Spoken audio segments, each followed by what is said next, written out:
예배에 참여하신 여러분들을 주님의 이름으로 환영합니다. 오늘은 10월 셋째 주 예배를 하나님 앞에 올려드리도록 하겠습니다. 우리 먼저 이 시간에 우리 자녀들을 축복하겠습니다. 우리 자녀들을 향하여 손을 들고 우리 축복합니다.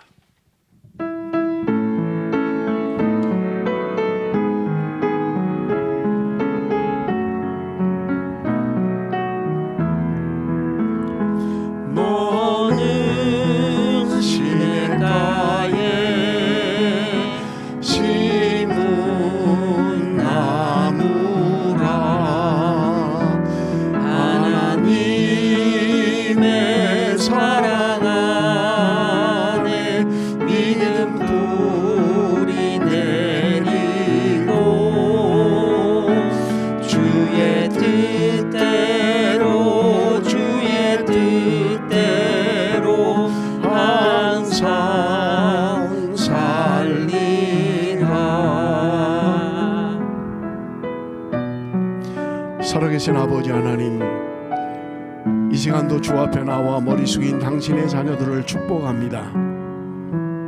저들을 능력의 장중에 은혜의 장중에 붙들어 주옵소서. 키가 자라고 지혜가 자람에 따라 하나님과 사람 앞에 사랑받는 귀한 자녀들이 될 수 있도록 주께서 함께하여 주옵소서. 험한 세상 살아가는 동안 존귀 여김을 받는 하나님의 사람, 하나님의 백성이 되게 하여 주옵소서. 저들로 말미암아 저들의 가정에 기쁨이 있게 하시고 믿음의 공동체와 하나님을 기쁘시게 하는 귀한 자녀들이 되게 하여 주옵소서. 그렇게 행하신 하나님을 찬양합니다. 하나님 영광 받아 주옵소서. 예수님의 이름으로 축복하며 기도합니다. 아멘.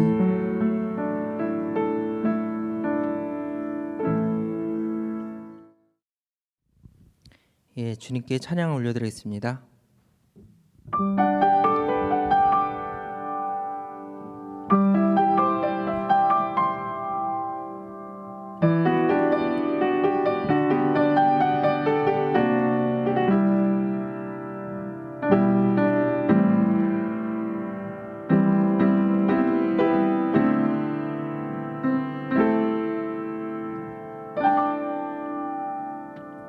세상의 부와 세상의 명예 세상 자랑 모두 내려놓고 날 구한 십자가 날 씻긴 보혈 주의 은혜를 깊이 생각합니다. 나의 나 된 것 내 모든 것 다 거저 받은 선물 내 삶을 은혜로 가득 채워주셨네. 나의 나 된 것 내 모든 것 다 거저 받은 선물 내 삶을 주신 분께 다시 올려드리니 나는 삶으로 주님을 노래합니다. 나를 통하여 주님만 높임 받으소서. 나는 삶으로 주님을 예배합니다. 나의 삶을 빛으로 사용하소서. 세상의 부와 세상의 명예 세상 자랑 모두 내려놓고 날 구한 십자가 날 씻긴 보혈 주의 은혜를 깊이 생각합니다. 나의 나 된 것 내 모든 모든 것 다 거저 받은 선물 내 삶을 은혜로 가득 채워주셨네 나의 나 된 것 내 모든 것 다 거저 받은 선물 내 삶을 주신 분께 다시 올려드리니 이 삶으로 주님을 노래합니다 나를 통하여 주님만 높임 받으소서 나는 삶으로 주님을 예배합니다 나의 삶을 빛으로 사용하소서 나는 삶으로 주님을 노래합니다 나를 통하여 주님만 높임 받으소서 나는 삶으로 주님을 예배합니다 나의 삶을 빛으로 사용하소서 나의 삶을 빛으로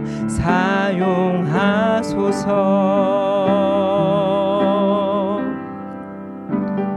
다시 일어나서 예배합니다 찬양드리겠습니다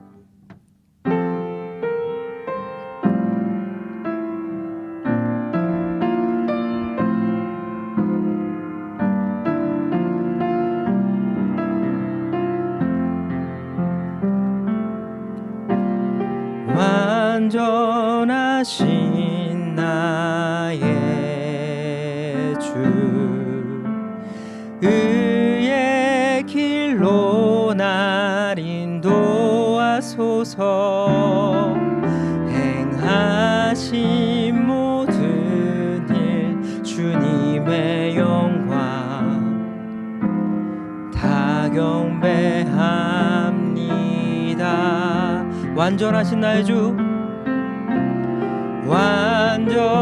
완전하신 나의 주 의의 길로 날 인도하소서 행하신 모든 일 주님의 영광 다 경배합니다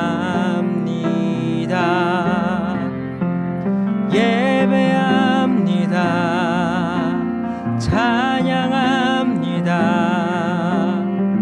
주님만 날 다스리소서 예배합니다 찬양합니다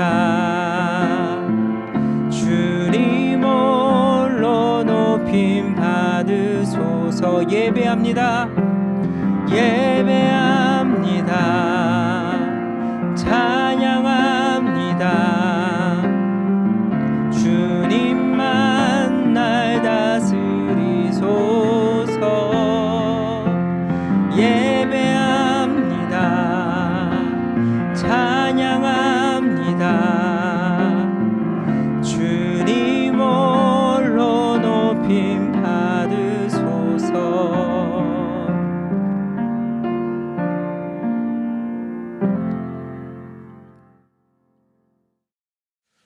우리 이 시간에 사도신경으로 우리의 신앙을 고백합니다. 다 같이 우리 사도신경 하겠습니다. 전능하사 천지를 만드신 하나님 아버지를 내가 믿사오며 그 외아들 우리 주 예수 그리스도를 믿사오니 이는 성령으로 잉태하사 동정녀 마리아에게 나시고 본디오 빌라도에게 고난을 받으사 십자가에 못 박혀 죽으시고 장사한 지 사흘 만에 죽은 자 가운데서 다시 살아나시며 하늘에 오르사 전능하신 하나님 우편에 앉아 계시다가 저리로서 산자와 죽은 자를 심판하러 오시리라.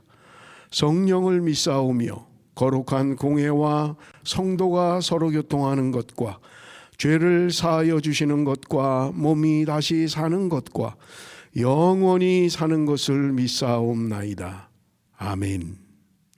우리 시간에 찬송가 23장 우리 다 같이 부르겠습니다. 찬송 23장입니다.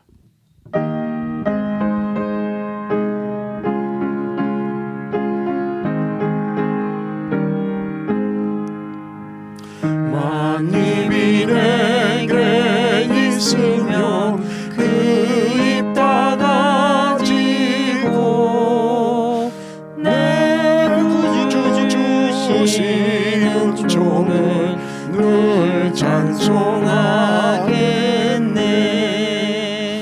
내 은혜로우신 하나님 날 도와주시고 그 크신 영광 널리 펴 밝게 하소서. 내 주의 귀한 이름이 내 주의 귀한 이름이 날 위로하시고 이 귀의 음악 같으니 잠이라 되소다. 내 죄의 권세 깨뜨려 그 결박 부시고 이 주한 마음을 비로소 고정케 하셨네.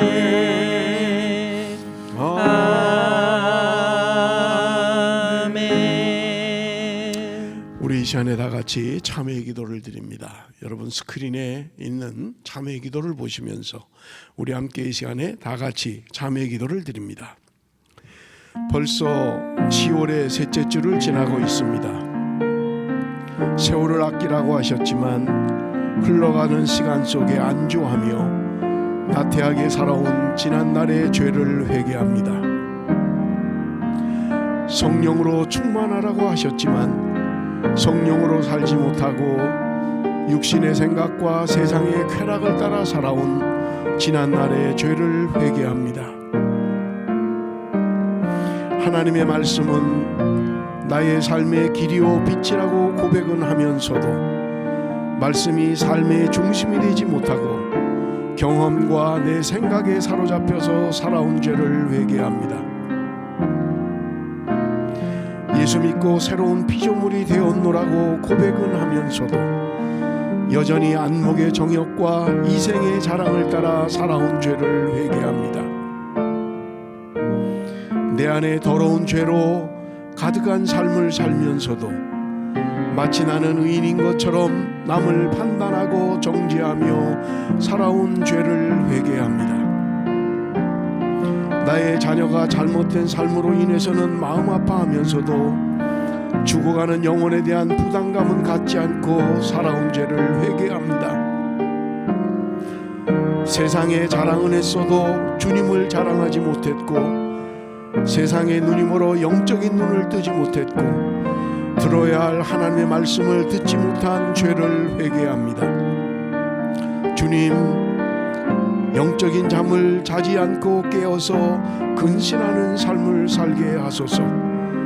일어나 빛을 발하라고 하시는 말씀처럼 세상의 어둠을 밝히는 빛이 되게 하소서. 주님 주시는 기쁨과 소망으로 살아가게 하소서. 예수님의 이름으로 기도합니다. 아멘. 우리 이 시간에 계속해서 중보의 기도를 드립니다. 주일학교 교사들과 어린이들을 위해서 여러분 기도해 주시고요. 유영신 부장선생님을 위해서 기도해 주시기 바랍니다. 전염병 확산 방지와 치료제 개발을 위해서 여러분 기도해 주시기를 부탁을 드립니다. 카자흐스탄의 복음화를 위해서 여러분 기도해 주시고 한수와 이마경 선교사님 위해서 기도해 주시기 바랍니다. 일본의 복음화를 위해서 여러분 기도해 주시고요. 김기태, 김혜금 선교사님 위해서 기도해 주시기 바랍니다. 말씀 전하는 저를 위해서 또 말씀을 듣는 여러분 자신을 위해서 이 시간에 우리 한 목소리로 다 같이 통성으로 기도합니다. 살아계신 아버지 하나님, 은혜와 사랑을 감사합니다. 우리를 주의 존전으로 불러주시고 하나님 앞에 온전한 예배를 드리게 하심을 감사합니다. 신령과 진정으로 예배하게 하여 주옵소서. 마음과 뜻을 다하여 하나님 앞에 예배하게 하여 주옵소서. 이 시간도 주일학교 교사들과 어린이들을 위하여 기도합니다. 하나님, 저들이 어릴 때부터 말씀 가운데 자라갈 수 있도록 주께서 함께하여 주옵소서. 선사님들에게 하나님 목자의 심정을 허락하여 주셔서 어린 생명들을 가르치기에 부족함이 없도록 주께서 역사하여 주옵소서. 유영신 부장선생님을 위하여 기도합니다. 어린 생명들을 지도하기에 부족함이 없도록 성령의 능력으로 저를 붙들어 주옵소서. 아버지 하나님, 이 시간도 기도하옵기는 전염병 확산 방지와 치료제 개발을 위하여 기도합니다. 이 땅에 전염병이 사라지게 하시고 온전히 온 백성들이 하나님 앞에 나와 예배하는 날이 속히 올 수 있도록 주여 은혜를 베풀어 주옵소서. 카자흐스탄의 복음화를 위하여 기도합니다. 사역하는 한수와 이마경 선교사님을 붙들어 주시고 사역의 열매들이 맺혀지게 하여 주옵소서. 진실로 아버지 하나님, 하나님이 공급하시는 힘으로 감당케 하여 주옵소서. 일본의 복음화를 위하여 기도합니다. 김기태, 김혜금 선교사님을 붙들어 주사 건강 주시고 사역의 열매를 허락하여 주시며 진실로 사역을 통하여 하나님의 영광이 드러날 수 있도록 주께서 함께하여 주옵소서.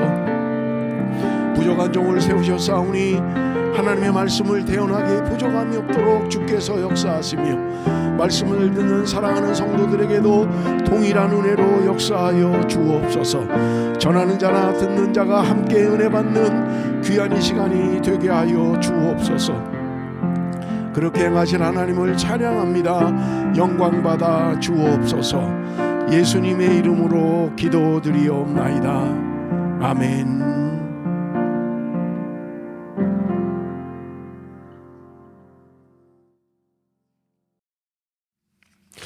오늘 우리에게 주시는 말씀은 고린도후서 10장 1절부터 18절까지의 말씀입니다. 고린도후서 10장 1절부터 18절. 제가 가지고 있는 성경 신약성경 296쪽입니다. 우리 한 절씩 교독하겠습니다.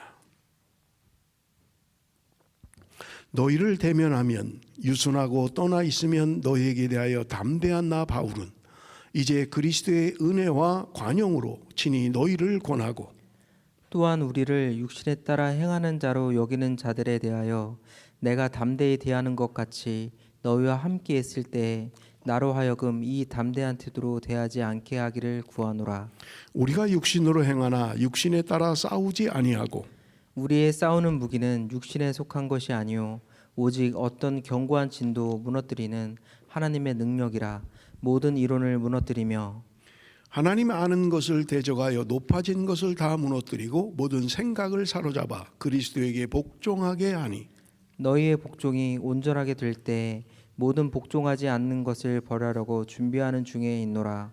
너희는 외모만 보는도다. 만일 사람이 자기가 그리스도에게 속한 줄을 믿을진대 자기가 그리스도에게 속한 것 같이 우리도 그러한 줄을 자기 속으로 다시 생각할 것이라. 주께서 주신 권세는 너희를 무너뜨리려고 하신 것이 아니요 세우려고 하신 것이니 내가 이에 대하여 지나치게 자랑하여도 부끄럽지 아니하리라. 이는 내가 편지들로 너희를 놀라게 하려는 것 같이 생각하지 않게 함이라. 그들의 말이 그의 편지들은 무게가 있고 힘이 있으나 그가 몸으로 대할 때는 약하고 그 말도 시원하지 않다 하니 이런 사람은 우리가 떠나 있을 때 편지들로 말하는 것과 함께 있을 때 행하는 일이 같은 것임을 알지라. 우리는 자기를 칭찬하는 어떤 자와 더불어 감히 짝하며 비교할 수 없노라. 그러나 그들이 자기로서 자기를 헤아리고 자기로서 자기를 비교하니 지혜가 없도다. 그러나 우리는 분수 이상의 자랑을 하지 않고 오직 하나님이 우리에게 나누어 주신 그 범위의 한계를 따라 하노니 곧 너희에게까지 이른 것이라. 우리가 너희에게 미치지 못할 자로서 스스로 지나쳐 나아간 것이 아니요 그리스도의 복음으로 너희에게까지 이른 것이라. 우리는 남의 수고를 가지고 분수 이상의 자랑을 하는 것이 아니라 오직 너희 믿음이 자랄수록 우리의 규범을 따라 너희 가운데서 더욱 풍성하여지기를 바라노라. 이는 남의 규범으로 이루어 놓은 것으로 자랑하지 아니하고 너희 지역을 넘어 복음을 전하려 함이라. 자랑하는 자는 주 안에서 자랑할지니라. 옳다 인정함을 받는 자는 자기를 칭찬하는 자가 아니요 오직 주께서 칭찬하시는 자니라. 아멘. 우리는 지난주에 고린도후서 12장의 말씀을 가지고 바울의 자랑이라는 제목으로 함께 은혜를 나눴습니다. 사실 오늘 큐티 본문은 시편입니다. 그래서 시편을 설교를 해야 되는데 제가 한 번 더 바울에 대하여 설교하는 게 좋겠다 그런 마음이 있어서 오늘 고린도후서 10장의 말씀을 가지고 바울의 자랑 2편 그렇게 설교 제목을 잡았던 것입니다. 지난주에 말씀을 드렸습니다만 사람들이 왜 자랑을 하는가라고 하는 것은 내가 남보다 우월하다고 생각하기 때문에 우리는 자랑한다 그렇게 말씀을 드렸던 것입니다. 그러나 여러분 우리가 바울을 보면 세상적으로도 얼마든지 자랑할 것이 많은 사람이 바울이다. 우리는 그렇게 알 수 있는 것입니다. 여러분 우리가 성경을 보면 바울은 태어나면서부터 로마의 시민권을 가지고 있는 사람이었어요. 여러분 태어나면서부터 로마의 시민권을 가지고 있어요. 그리고 바울은 그가 이야기하는 것처럼 히브리인 중에 히브리인이고 자신은 유대인이다 그렇게 이야기를 했던 것입니다. 자, 여러분 한번 생각을 해보세요. 유대인이에요. 로마의 지배국에 살고 있는 사람입니다. 그런데 그 바울이 어떻게 로마의 시민권을 가지고 있느냐 하는 거예요. 태어나면서부터 로마의 시민권을 가지고 있다는 말은 그의 부모들부터 이미 로마의 시민권을 가지고 있는 사람들이라는 거예요. 여러분 로마의 시민권이라고 하는 것은 아무나 얻을 수 있는 것은 아닙니다. 로마인 사이에서 태어난 로마에서 태어난 사람에게 로마의 시민권을 주었던 거예요. 그런데 바울은 로마 사람이 아니에요. 이스라엘 사람입니다. 그런데도 그런 로마의 시민권을 가지고 있다 그렇게 이야기하는 것을 우리가 볼 수 있습니다. 여러분 로마는 세계로 영토를 확장해 가면서 로마에서 태어난 로마 사람에게만 부여하는 로마의 시민권을 그 지역에 아주 특이한 공이 많은 그런 사람들에게도 아주 이례적으로 로마의 시민권을 부여했던 것입니다. 성경에 어떻게 해서 그들이 로마의 시민권을 가졌는지 기록하고 있지는 않습니다만은 우리가 미루어 짐작할 수 있는 것은 바울의 부모들이 상당한 공헌을 세운 재력가, 정치가 그런 사람이 아닌가 우리는 추측을 할 수 있는 것입니다. 그래서 바울은 태어나면서부터 그렇게 사람들이 부러워하는 로마의 시민권을 가지고 태어났다고 이야기하는 것을 우리가 볼 수 있습니다. 여러분 그래서 바울이 사도행전 22장에서 여러분 우리 26장까지 보면 바울이 재판을 받는 과정에서 나는 로마 황제 가이사에게 재판을 받겠다라고 한 것 때문에 로마로 이제 압송해 가는 게 로마서 사도행전 27장 28장의 이야기예요. 미루어 볼 때 로마인은 로마 황제에게 재판을 받을 수가 있었어요. 그가 이스라엘에 있으면서도 그는 재판은 내가 로마 시민이기 때문에 로마 황제에게 받겠다라고 해서 로마도 이제 로마로 그렇게 호송되어서 황제 앞에 가서 재판을 받는 것을 우리는 볼 수 있는 것입니다. 여러분 그런가 하면 바울은 세상적으로도 아주 탁월한 사람이었던 것을 알 수 있습니다. 여러분 당시에 이스라엘의 3대 지파 가운데 가장 탁월한 가말리엘에서 공부를 한 사람이라고 성경은 이야기하고 있는 것입니다. 참 대단한 사람이죠. 로마의 시민권을 가지고 태어난 사람이에요. 최고의 학파에서 공부를 한 사람입니다. 그런가 하면 우리 성경을 한번 볼 텐데 빌립보서 3장 4절에서 6절 우리 한번 좀 같이 읽겠습니다. 다 같이 읽습니다. 시작. 그러나 나도 육체를 신뢰할 만하며 만일 누구든지 다른 이가 육체를 신뢰할 것이 있는 줄로 생각하면 나는 더욱 그러하리니 나는 8일 만에 할례를 받고 이스라엘 족속이요 베냐민 지파요 히브리인 중에 히브리인이요 율법으로는 바리새인이요 열심으로는 교회를 박해하고 율법에 의로는 흠이 없는 자라. 자, 바울은 지금 자신을 이야기하는데 여러분 여기 보면 나는 이스라엘 족속이다 그렇게 이야기를 해요. 자신은 아브라함의 피를 물려받은 정통 유대인이라는 이야기를 하고 있는 거예요. 나는 베냐민 지파다. 여러분 초대 왕인 이스라엘의 사울 왕이 베냐민 지파였잖아요. 왕족입니다. 그런가 하면 그는 이야기합니다. 히브리인 중에 히브리인이다. 나의 부모님들은 뼛속부터 히브리인이다. 그렇게 이야기하고 있는 것을 우리는 볼 수 있는 것입니다. 그런가 하면 나는 바리새인이다. 그렇게 이야기를 해요. 여러분 당시에 바리새인은 학자들에 의하면 6천 명 정도밖에 되지 않았다는 거예요. 그런데 6천 명밖에 되지 않는 이 바리새인들이 이스라엘에 미치는 영향력은 대단했다고 이야기하고 있는 것입니다.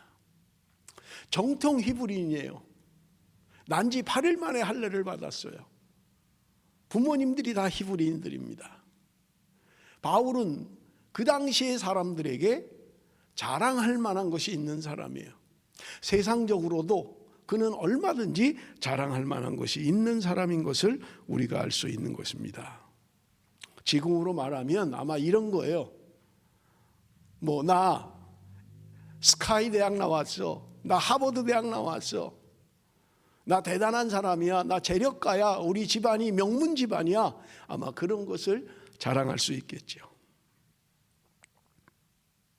여러분 모든 히브리 사람들, 이스라엘 사람들이 부러워할 만한 그런 배경을 가지고 있는 사람이, 세상적인 배경을 가지고 있는 사람이 바울이다. 그렇게 이해할 수 있는 것입니다. 그런데 고린도 교회는 이 바울에 대하여 오해하고 있었던 거예요. 여러분 고린도 후서 10장 7절 말씀 우리가 좀 한번 볼 텐데 우리 한번 다 같이 읽습니다. 고린도 후서 10장 7절 다 같이 시작. 너희는 외모만 보는도다. 만일 사람이 자기가 그리스도에게 속한 줄을 믿을진대 자기가 그리스도에게 속한 것 같이 우리도 그러한 줄을 자기 속으로 다시 생각할 것이라. 여러분 지금 고린도 교회 성도들은 외모를 가지고 판단했다. 너희가 외모만 보는도다. 그렇게 이야기를 해요. 사람의 내면, 그 사람의 속 사람을 보는 것이 아니라 그 사람의 외모만 봤다는 거예요. 어느 집안에서 태어났느냐, 어느 학파에서 공부를 했느냐, 그런 것들이 더 중요하게 여겼다는 거예요. 그래서 여러분 고린도후서 10장 10절에 이렇게 말하고 있습니다. 한번 우리 다 같이 읽습니다. 시작. 그들의 말이 그의 편지들은 무게가 있고 힘이 있으나 그가 몸으로 대할 때는 약하고 그 말도 시원하지 않다 하니. 바울에 대해 이야기하면서 편지는 참 은혜가 된다. 편지는 참 능력이 있다. 그런데 몸으로 대할 때는 약하다. 말도 시원치 않다. 그렇게 판단을 했던 거예요. 실제로 그랬겠죠.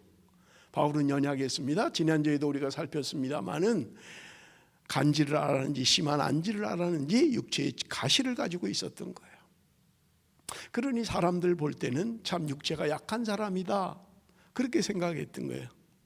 그리고 바울은 언변이 그렇게 뛰어난 사람은 아니었던 것 같아요. 그러니까 말하는 게 무슨 말을 하는지 정확하게 알 수가 없다.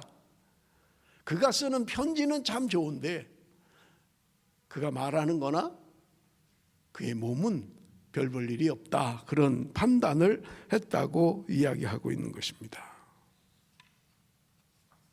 여러분 바울은 자랑할 게 많은 사람이었음에도 불구하고 여러분 지금 고린도 교인들은 외모로 판단하고 있는 것을 우리는 볼 수 있는 것입니다. 여러분 바울은 주님을 만난 이후에 자기가 과거에 추구했던 모든 것, 좋아했던 모든 것들, 그런 것들을 배설물로 여긴다고 고백했던 것입니다. 그럼에도 불구하고 지금 고린도 교회는 바울의 외모만을 보고 판단했다는 말입니다. 저는 이 말씀을 묵상하면서 오늘 교회 안에도 이런 것은 없는가 하는 것을 생각을 했습니다. 교회 안에도 여전히 외모를 보고 세상적인 것 가지고 그런 기준과 외모를 가지고 판단하는 것은 아닌가 하는 것을 생각했다는 말입니다. 여러분 제가 들은 이야기입니다만은 제가 아는 목사님 아주 가까운 저도 잘 아는 그분을 잘 아는 그런 동기 목사님이에요. 그런데 언젠가 한번 한국 가서 듣는 말에 다른 사람이 아주 좀 괜찮은 교회에 부임을 했어요. 다 가고 싶어하는 그런 교회에 부임을 했는데 그 교회에 가게 된 이유를 제가 들으면서 깜짝 놀랐어요. 그게 뭐냐면 그 교회를 가면서 자기를 소개하기를 자기는 3가지가 없다 그렇게 소개를 했다는 거예요. 그건 첫 번째, 나는 차가 없습니다. 두 번째, 나는 통장이 없습니다. 세 번째, 나는 면허증이 없습니다. 면허증이 없으면 이 차가 없죠. 그건 당연한 거지. 그런데 아마 그 교회에서는 그걸 신선하게 봤던 것 같아요. 부임하는 목사님 대부분 다 통장이 있고 대부분 다 면허증이 있고 다 그런데 면허증도 없다. 나는 통장도 없다. 나는 차도 없다. 아마 그런 게 신선하게 그렇게 느껴졌는지 그분이 그 교회 담임 목사로 부임을 했다는 거예요. 저는 들으면서 좀 의아했어요. 운전을 못하면 누군가 운전을 해줘야 되잖아요. 시골교회 무슨 자전거 타고 신방할 수 있는 게 아니잖아요. 걸어 다니면서 목회할 수 있는 게 아니잖아요. 그러면 누군가 해줘야 되지 않는가.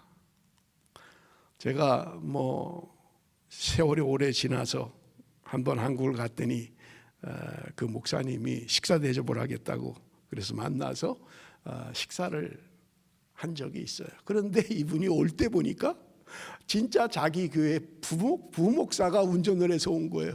그때까지도 면허증이 없다는 거예요. 그래서 참 불편하겠다. 어디를 가려면 누군가 해줘야 되잖아요. 여러분 만약에 제가 운전을 못한다 그러면 여러분 신선하게 느껴지시나요? 어디 신방을 가려면 집사님 나 와서 좀 거기 좀 데려다 주세요. 내가 병원 가려면 집사님 나 좀 와서 저 병원을 좀 데려다 주세요. 집사님 나 와서 저 쇼핑 가는데 좀 태워다 주세요. 걸어갈 수 있는 게 아니잖아요. 얼마나 불편해요. 그런데 사람들은 목사님이 면허증도 없어? 통장도 없어? 신선하네. 여러분 우리가 오늘 혹시 우리 안에도 이런 외모를 보고 사람을 판단하는 것은 아니냐라고 하는 것입니다.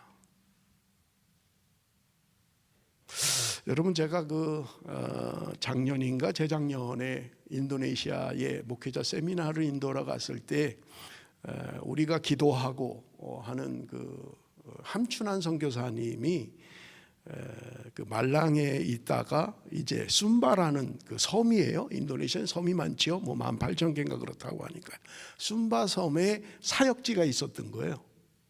그래서 그분을 좀 만나려고 했는데 내가 그걸로 가겠다 그러니까 그렇지 않아도 자기가 숨바섬 사역을 가야 되는데 발리를 거쳐서 가야 된다는 거예요. 발리에서 비행기를 타고 가야 된다는 거예요. 그러니까 목사님 오시지 말고 발리에서 만나면 좋겠습니다. 그래서 그 선교사님하고 또 우리가 원래 갔던 그 강원준 선교사님 고아원 사역을 하는 그 강원준 선교사님 부부 이렇게 이제 식사 대접을 하고 이제 커피숍에 가서 커피를 먹으면서 이야기를 하는 중에 이분이 이제 그 숨바섬 사역에 대한 이야기를 했던 거예요.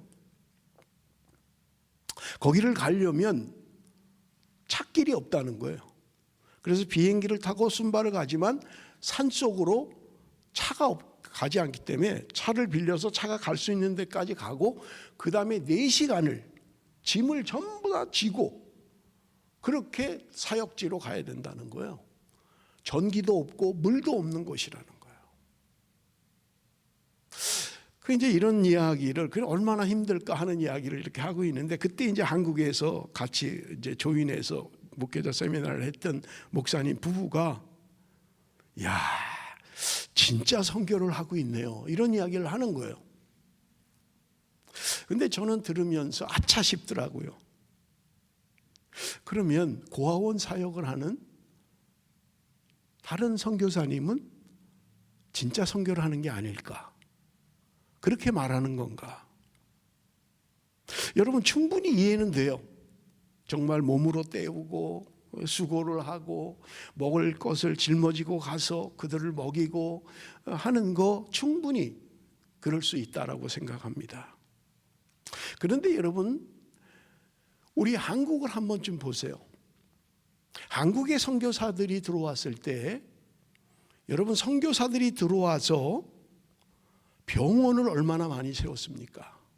그 대표적인 게 지금 세브란스 병원이잖아요. 최초의 한국의 현대병원, 제중원, 광해원이라는 그게 지금 세브란스 병원 아니에요. 또 선교사들이 들어와서 학교 사역을 얼마나 많이 했습니까? 그게 지금 우리 한국의 명문이라고 하는 배재학당, 이화학당 이런 학교들을 지방에도 많이 세웠잖아요.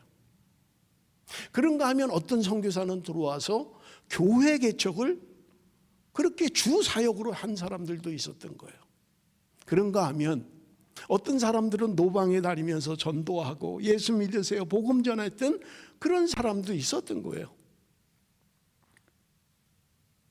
여러분 우리 호주에서 최초의 선교사로 파송됐던 조셉 헨리 데이비스, 여러분 이 멜번에 우리 아주 축복된 땅이죠. 이 멜번 출신이잖아요. 이분이. 그분이 멜번 대학을 졸업하고 25살에 세운 학교가 어떤 학교냐면 코필드예요. 코필드 그라마 시티에도 있고요. 여기 그레네블리도 있죠. 25살에 그분이 세운 거예요. 7년 동안 교장으로 사역을 했어요. 그게 지금도 여러분 시내와 코필드에 있어요. 제가 시내에 있는 코필드 여기 선교 하러 온 팀하고 제가 방문을 한 적이 있어요. 거기에 지금도 조셉 헨리 데이비스 목사님의 일기장 받았던 그 비자 이런 것들이 진열돼 있어요. 지금도 시내에 있어요. 그분이 목사 안수를 받은 교회가 여러분 시내에 있는 스카치 처치, 그 최고 중심에 있는 스카치 장로교회 스카치 처치가 거기서 목사 안수를 받고 거기서 선교사로 파송을 받았다. 투락교회 유나이팅, 지금 유나이팅이 됐습니다마는 그 당시에 장로교회였어요.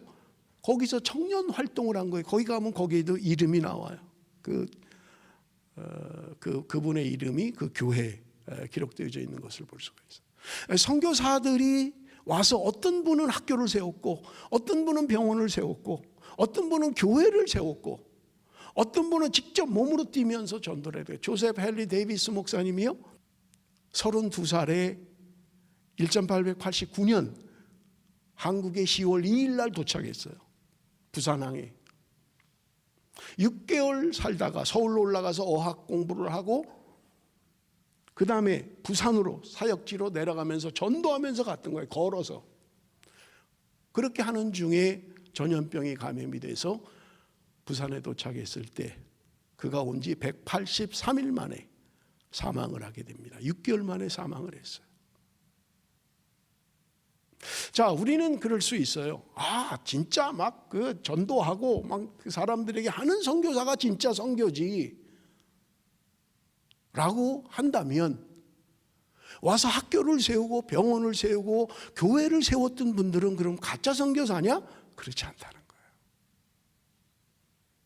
우리가 외모만 보고 그렇게 판단하면 안 된다는 거예요. 저 사람은 저런 걸 하는 거 보니까 진짜 목사야 진짜. 저 사람은 저런 걸 하는 걸 보니까 진짜 선교사야. 다른 사람들은 다 먹고 노는 것 같은데 편안하게 에어컨 켜고 있는데 저분은 그냥 걸어서 짐 싸고 몇 시간을 걸어가서. 우리는 그렇게 이야기할 수 없다는 거예요. 여러분 우리 한국교회를 보십시오. 그들이 세운 병원이 우리를 얼마나 변화시켰습니까? 그들이 세운 학교가 우리를 얼마나 변화시켰냐고요. 그들이 세운 교회 지금도 있잖아요. 서울 한복판의 정동교회, 세문안교회 선교사들이 세운 교회잖아요. 지방에도 수없이 많아요. 지방의 병원들, 학교들이 수없이 세워져 있는 거예요. 그저 몸으로 때우고 가서 전도하고 구제하고 그들을 돕고 그런 사람들이 진짜야, 이렇게 이야기하면 우리는 외모를 보고 판단하는 거라는 거예요. 겉만 보고 판단하는 거예요. 여러분 제가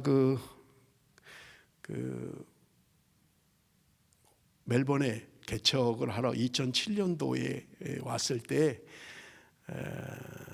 그때 목사님 한 분을 만났어요. 그런데 그분이 저한테 하는 말이, 목사님, 멜번 시내에다가 교회를 개척하죠. 그 청년들이 그러면 많이 모일 겁니다. 그런 이야기를 저한테 하는 거예요. 지금은 뭐 멜번 시내에 교회가 뭐 3개, 4개 세워져 있습니다만은 제가 왔을 때만 해도 멜번 시내에는 교회가 없었어요. 그래서 제가 그렇게 이야기하는 목사님한테 주저없이 이야기를 했어요. 목사님, 저는 청년 사역을 하는 은사가 없습니다. 나는 청년을 대상으로 목회할 사람 아닙니다. 나는 기성교회 어른들을 대상으로 목회할 겁니다. 여러분, 멜번에도 어린이 사역을 하는 선교사도 있어요. 그런가 하면 어떤 분들은 또 뭐 구제를 위해서 노숙자 사역을 하는 사람도 있어요. 그런데 우리는 생각할 때, 저렇게 하는 사람이 진짜야, 저렇게 하는 사람만이 참 목자야, 저렇게 하는 게 진짜 선교사야 라고 한다면 우리는 외모를 보고 판단하는 거 아니겠느냐 하는 거예요.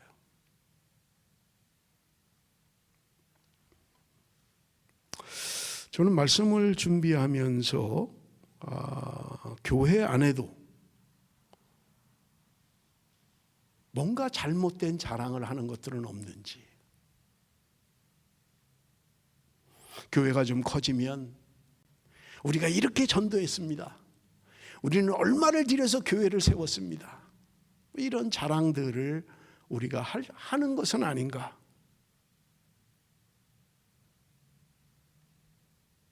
외모를 보고 판단하고 외모로 가지고 평가를 하니까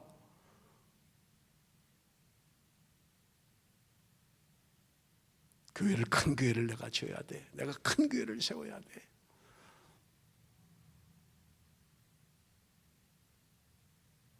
여러분, 제가 뭐 오래전에 읽은 책입니다만, 후안 카를로스라고 하는 분이 쓴 제자입니까? 라는 책이 있어요. 참 은혜를 많이 받았던 책인데, 그분이 지금도 책 표지에 그런 글이 있어요. 남미 아르헨티나에서 목회를 하신 분인데, 이분이 교회를 부임을 하니까 교인이 183명이었대요. 정확하게 기억을 하고 있더라고요. 183명의 교인이 있었다는 거. 작은 교회는 아니죠. 한 200명 정도의 교회였는데 2년 만에 600명이 됐다는 거예요. 그분의 기록에 의하면 잠자는 시간을 빼고는 목회에 전력 투구를 했다는 거예요. 그래서 2년 만에 600명이 됐다는 거예요. 뭐 남미의 상황을 제가 잘 모릅니다만은, 그러니까 사람들이 와, 대단하다, 야, 어떻게 2년 만에 그렇게 부흥을 3배로 부흥을 할 수 있는가. 근데 이분이 목회를 하면서 뭔가 자꾸 한켠에 어떤 부담이 있었다는 거예요. 이게 아닌 것 같은데, 이게 아닌 것 같은데. 그래서 교회에다가 내가 휴가를 좀 가야 되겠습니다, 내가 좀 기도하고 오겠습니다, 2주간의 휴가를 얻고 기도원으로 올라갔다는 거예요. 기도하는 중에 하나님이 말씀하시는데, 너는 코카콜라 회사가 콜라를 파는 것처럼, 리더스 다이제스트 출판사가 책을 파는 것처럼 너는 목회를 하고 있다. 네가 하는 일들 가운데 내가 하는 일은 도대체 뭐냐. 그러면서 하나님이 책망을 하시는데, 너는 지금 성장을 하고 있다, 너는 잘 자라고 있다 이렇게 생각할지 모르지만 너는 지금 살이 찌고 있는 것뿐이다. 200명의 젖 먹는 어린아이들이 600명으로 늘어난 것뿐이다. 그런 책망을 하시더라는 거예요. 이분이 기도원에서 내려와서 완전히 목회를 바꿨어요. 제자를 키워야 되겠다. 그저 젖만 먹고 주는 거 받아만 먹는 성도가 아니라 정말 하나님의 제자로, 주님의 제자로 키워야 되겠다. 그래서 목회를 완전히 바꿔서 목회를 했다라고 하는 내용이 제자입니까? 라는 책입니다. 여러분, 바울은 지금 이야기합니다. 주 안에서 자랑하라고 이야기하고 있는 거예요. 고린도후서 10장 17절 18절 우리 한번 좀 읽어보겠습니다. 고린도후서 10장 17절 18절 다 같이 읽습니다. 시작. 자랑하는 자는 주 안에서 자랑할지니라. 옳다 인정함을 받는 자는 자기를 칭찬하는 자가 아니요 오직 주께서 칭찬하시는 자니라. 여러분, 자랑하는 자는 주 안에서 자랑을 하는 거예요. 주님을 자랑하라는 거예요. 주님을 높이라는 거예요.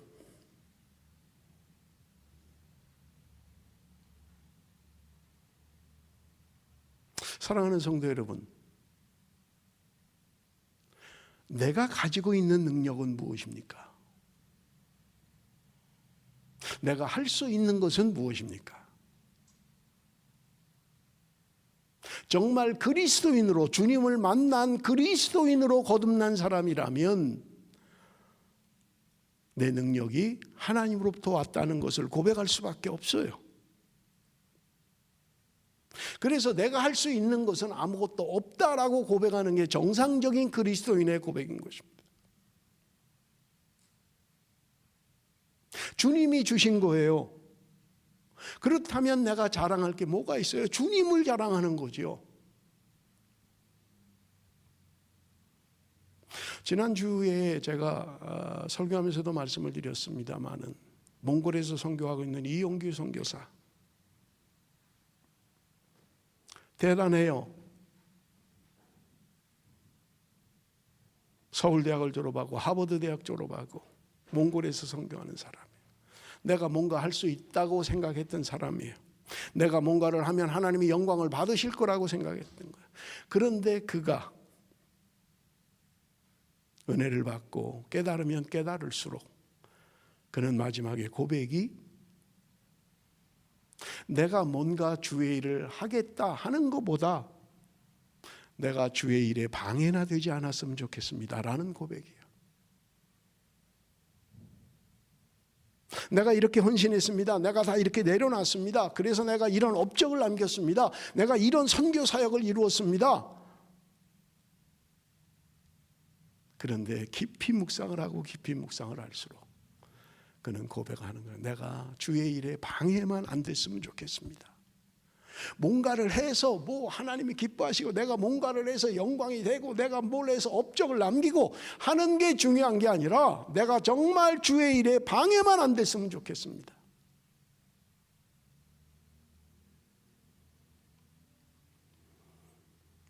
여러분 18절에 이야기합니다. 옳다 인정함을 받는 자는 자기를 칭찬하는 자가 아니요 주께서 칭찬하시는 자니라.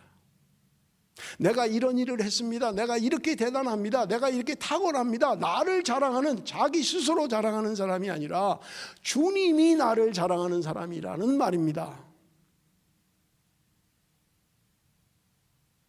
나를 드러내고 나를 자랑하고 주님은 나는 너를 모른다. 얼마나 불행합니까?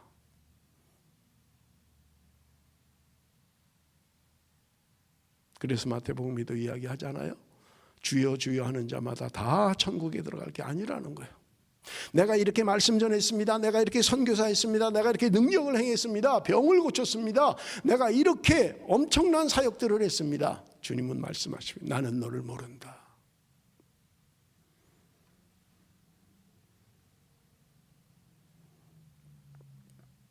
여러분, 바울은 자랑할 게 많은 사람이었어요. 세상적으로 볼 때도 그는 자랑할 게 많은 사람이었다는 말입니다. 그런 바울이 하찮은 것으로 여기고 있는 거예요. 그런 우리가 내놓을 만한 그렇게 부러워하는 자랑들을 바울은 예수를 믿고 나니까, 주님을 만나고 나니까 하찮은 것이 돼버린 거예요. 빌립보서 3장 7절에서 9절 우리 한번 같이 읽어봅니다. 빌립보서 3장 7절에서 9절 다 같이 읽습니다. 시작. 그러나 무엇이든지 내게 유익하던 것을 내가 그리스도를 위하여 다 해로 여길 뿐더러 또한 모든 것을 해로 여김은 내 주 그리스도 예수를 아는 지식이 가장 고상하기 때문이라.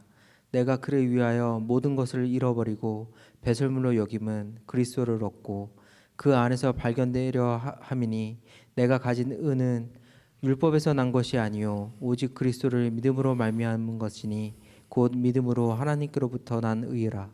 바울은 고백하고 있는 거예요. 무엇이든지 내게 유익하던 것, 그런데 그리스도를 위하여 해로 여기고 있다는 거예요. 주님을 위해서 내가 모든 것을 잃어버리고 배설물로 여기면 그리스도를 얻기 위함이다. 여러분, 중요한 영적 원리들이 있어요. 왜 바울은 지금 해로 여긴다고 하는 걸까요? 다른 사람들은 그렇게 부러워하는 것들인데 전에 내게 유익했던 것들이에요. 난 로마의 시민권을 가지고 있습니다. 나는 가말리엘 문화에서 공부를 했습니다.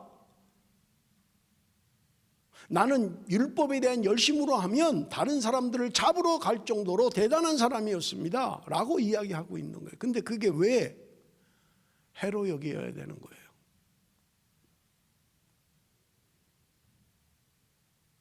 여러분, 우리 한번 좀 생각을 해보십시다. 우리가 그리스도인이면서 믿는다라고 하면서도 이런 것들을 추구하고 있는 거 아닌가요?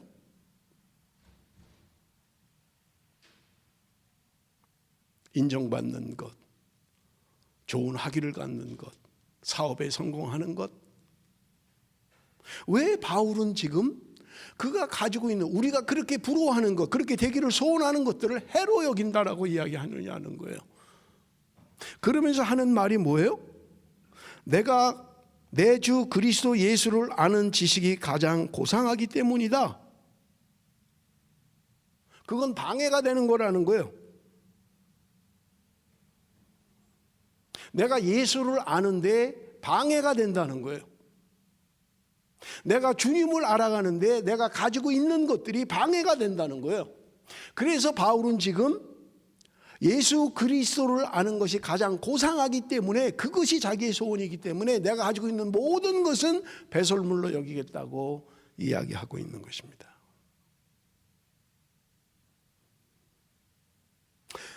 예수 믿기 전에는 세상적인 유익이었습니다. 자기가 추구하는 것들이 세상의 유익이었습니다. 사람의 칭찬, 사람의 명성, 육신의 자랑 같은 것들. 예수 믿기 전에는 자기가 추구하는 것들이었다는 거예요. 그런데 주님을 만나고 나니까 주님을 아는 것 외에 모든 것을 나는 다 배설물로 여긴다. 해로 여기고 있다는 거예요. 지난주에도 말씀을 드렸습니다만 내가 뭔가를 좀 아는 것들이 여러분 얼마나 우리가 신앙생활에 방해가 됩니까? 제가 퍼스에서 목회를 할 때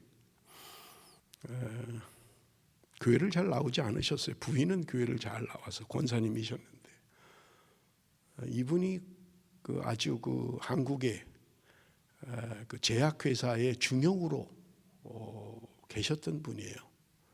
이분이 대학에서 화학을 전공했어요.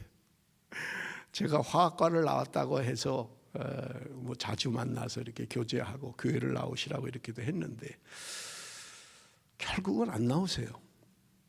근데 이분이요, 아는 게 많으니까요. 뭐 약을 좀 이걸 드셔보시죠. 건강에 좋다는데 약을 한번 드셔보시죠. 그러니 이분이요, 밤새도록 거기 구성, 약의 효능, 약의 구성 뭐가 들어있는지를 전부 다 조사를 하는 거예요.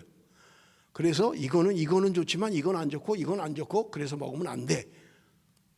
그러니까 사람이 바짝 말라가지고요. 예수님을 좀 믿으시죠? 못 믿는 거예요. 분석해요. 따져보는 거예요. 자꾸 믿을 수가 없는 거예요. 주님이 나를 위해서 죽었다. 예수님이 나를 위해서 죽었다. 왜 예수님이 나를 위해서 죽는데? 못 믿는 거예요. 내가 가지고 있는 것이 예수를 믿는데, 예수를 아는데 방해가 되는 거예요. 해로 여긴다고 이야기하고 있는 것을 우리는 볼 수 있습니다.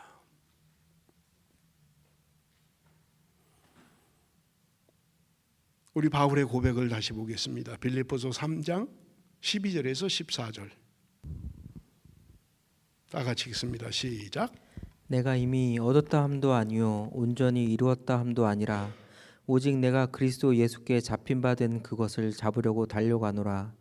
형제들아, 나는 아직 내가 잡은 줄로 여기지 아니하고 오직 한 일, 즉 뒤에 있는 것은 잊어버리고 앞에 있는 것을 잡으려고 표대를 향하여 그리스도 예수 안에서 하나님이 위에서 부르신 부름의 상을 위하여 달려가노라. 바울은 지금 이야기하고 있는 거예요. 여러분, 빌립보서를 기록할 당시에 바울은요, 우리가 모두 고백하는 것처럼 영적인 성숙이 있는 사람이에요. 그의 인생 말년에 영적인 완성도가 있는 사람이에요. 그런데 그는 고백하는 거예요. 내가 이미 얻었다 함도 아니요 온전히 이루었다 함도 아니다. 나는 지금도 무엇인가를 잡으려고 달려가고 있다. 나는 내가 잡은 줄로 여기지 않는다. 뒤에 것은 잊어버리고 앞에 있는 것을 잡으려고 표대를 향하여 달려갈 뿐이다. 그는 이야기합니다. 신앙은 언제나 현재 진행형이라는 거예요. 내가 뭐를 이루었다고 생각하지 않는다. 뭘 잡았다. 이제 이만하면 됐다. 그렇게 생각하지 않는다. 나는 표대를 향하여, 미래를 향하여, 앞으로 뭔가를 이루기 위하여 달려갈 뿐이라고 이야기하고 있는 것입니다.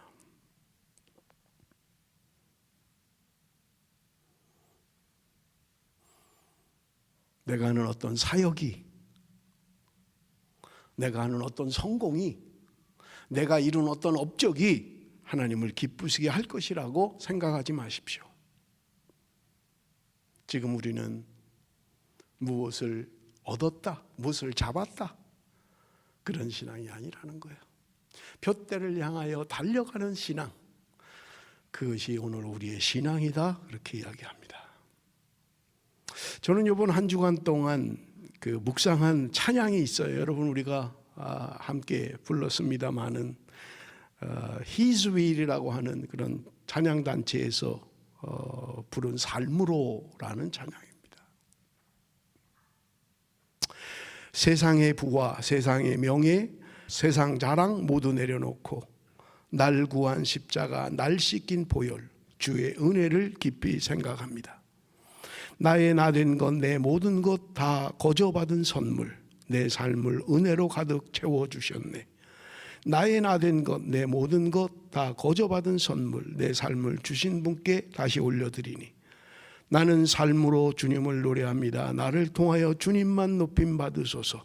나는 삶으로 주님을 예배합니다. 나의 삶을 빛으로 사용하소서. 우리 한 번만 좀 더 찬양을 하면 좋겠어요. 가사가 너무 좋아서 여러분, 우리 한번 찬양합니다.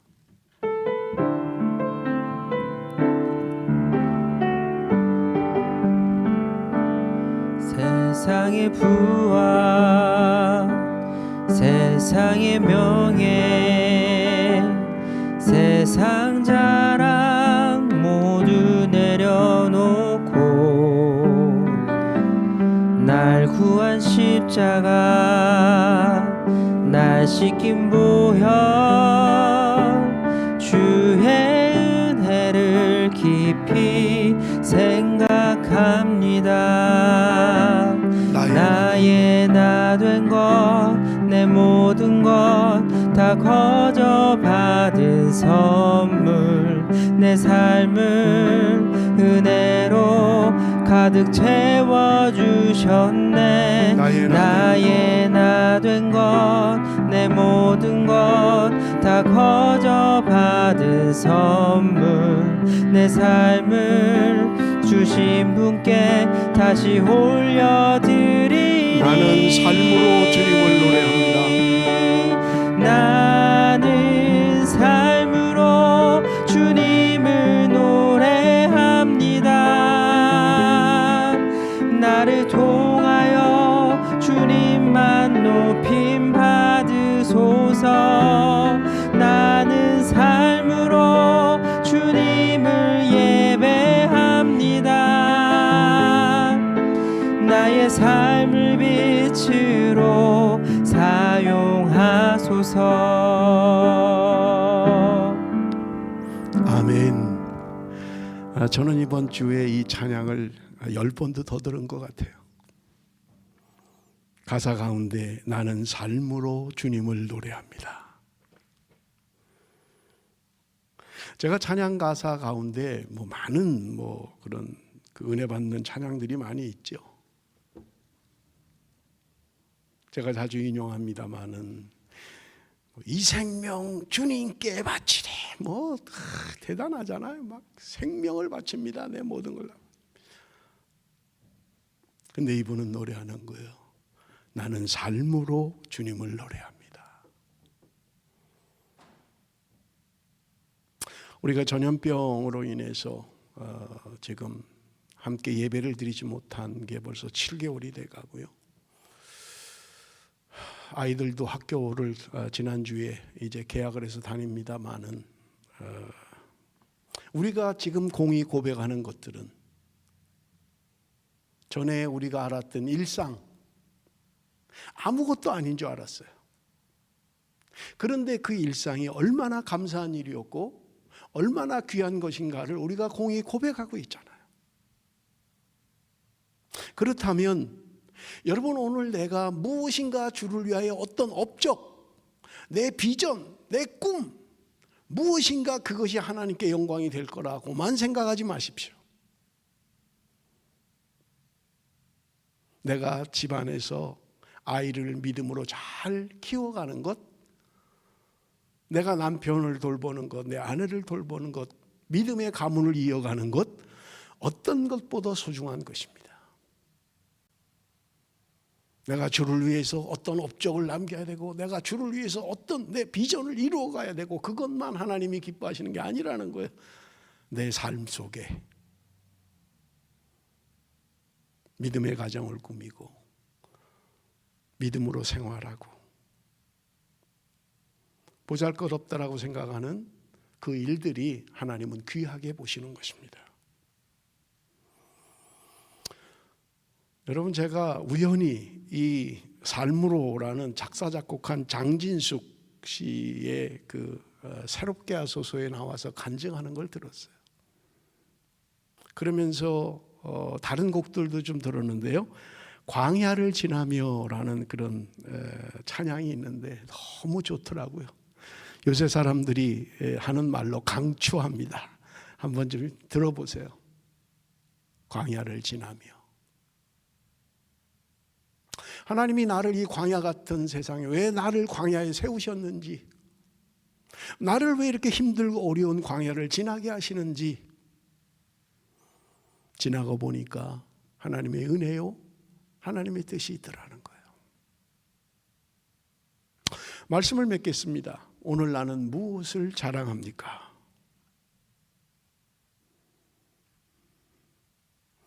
나는 괜찮은 사람이야. 나는 이만하면 믿음의 사람이야. 나 정도면 신앙생활 잘하는 거 아니야? 그런데 바울은 주님을 만난 이후에 그는 고백하기를 나는 죄인 중에 괴수라고 고백했던 것입니다. 나는 죄인 중에 괴수다. 디모데전서 1장 15절에 나오는 이 말씀을 여러분 그 문장을 보면요, 현재형으로 돼 있어요. 내가 예수를 믿고 전에 나는 죄인 중에 괴수였습니다. 지금은 그렇지만 아닙니다. 라는 말이 아니라 내가 예수를 만나고 지금까지 신앙생활하고 살아왔지만 지금 여전히 나는 죄인입니다. 나는 괴수입니다.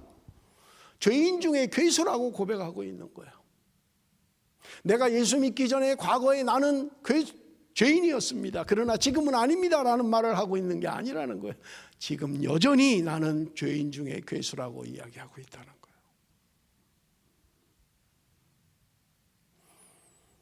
화려한 세상의 자랑을 내려놓고 주를 위하여 한 고생과 업적도 그는 이야기합니다. 지난주에 살핀 것처럼 어리석은 자랑이라는 거예요. 내가 주를 위하여 수없이 매를 맞고 감옥에 가고 죽을 고비를 넘겨 추위와 더위와 배고픔 속에서 그렇게 사역을 하고 수많은 교회를 세웠지만 그것은 육신의 자랑이라고 이야기하고 있는 거예요. 그래서 바울은 고백하는 거예요. 나는 죽고 내 안에 그리스도가 살기를 원합니다.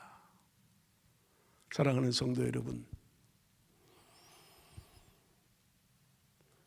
우리 바울을 본받아서 허망한 자랑, 세상 자랑, 그거에 붙들려서 때로는 아이들 교육마저도 해야 돼, 1등 해야 돼, 1등 해야 돼, 뭐가 돼야 돼, 열심히 해, 그렇게 몰아붙이고 있지는 않습니까? 비교를 하면서 힘들게 하고 있지는 않습니까?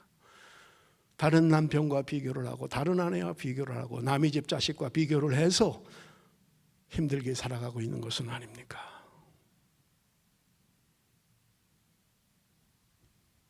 주님만 높아지기를 원합니다. 나는 죽고 그리스도가 살기를 원합니다. 나는 지금도 뭔가 이루었다고 생각하지 않습니다. 내 삶의 표대를 향하여 달려갈 뿐입니다.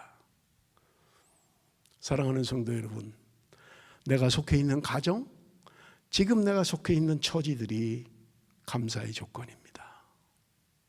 아무렇지도 않게 생각했던 일상들을 우리는 지금 하고 있지 못합니다.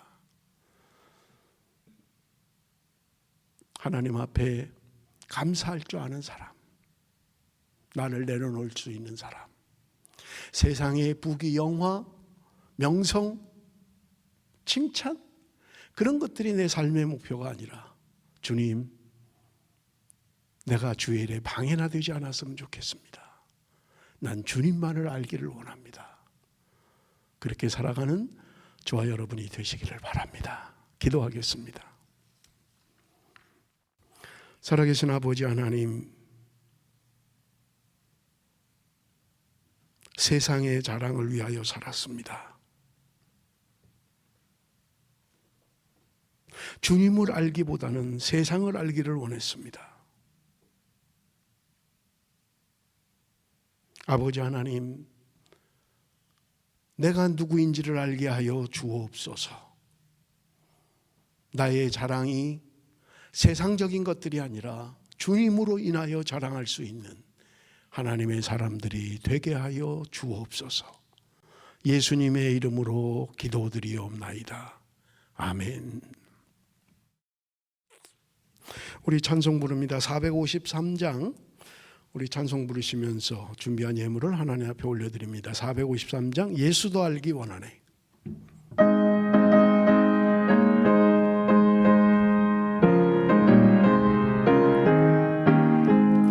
예수도 알기 원하네. 크고 넓은 은혜와 대속해 주신 사랑을 간절히 알기 원하네. 내 평생의 소원, 내 평생의 소원, 대속해 주신 사랑을 간절히 알기 원하네. 성령이 스승되셔서 진리를 가르치시고 거룩한 뜻을 깨달아 예수를 알게 하소서. 내 평생의 소원, 내 평생의 소원, 대속해 주신 사랑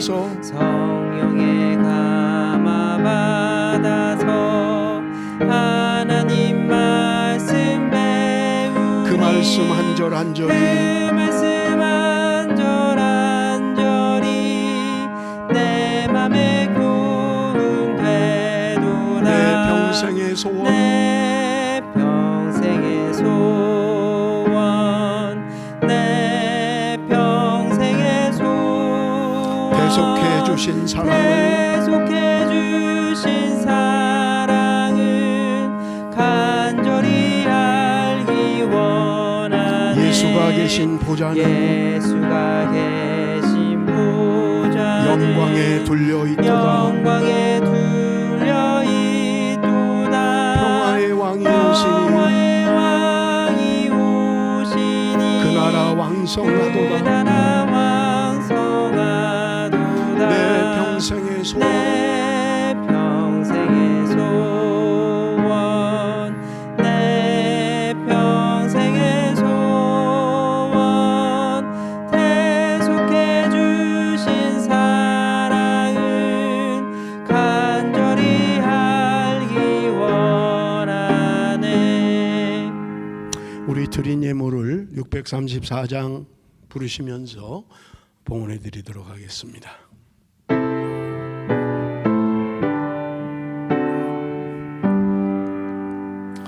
모든 것이 주께로부터 왔으니 이 예물을 주께 드리나이다.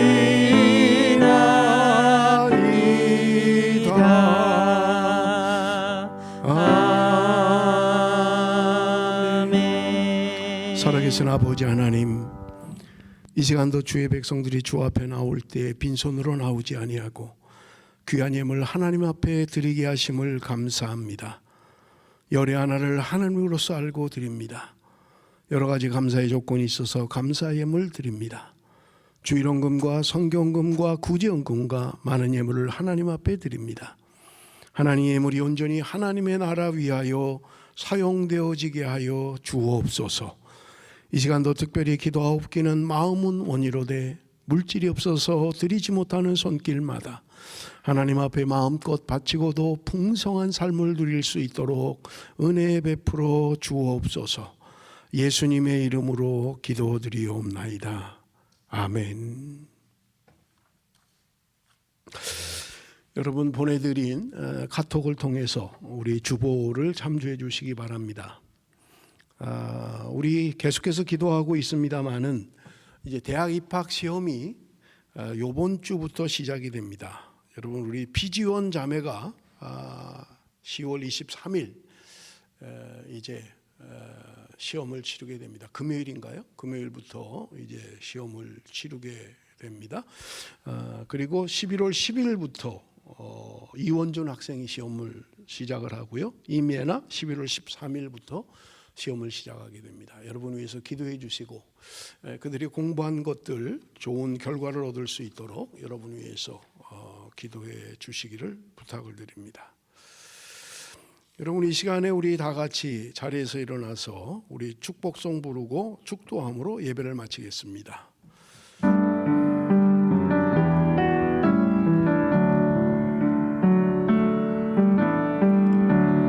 당신은 하나님의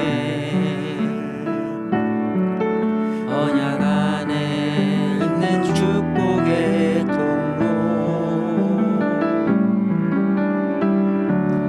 당신을 통하여서 열방이 주께 돌아오게 되리.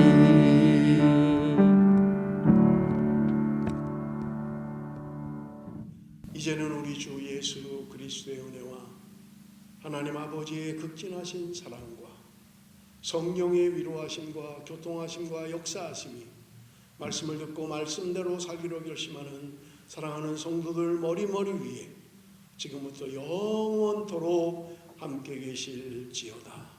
아멘.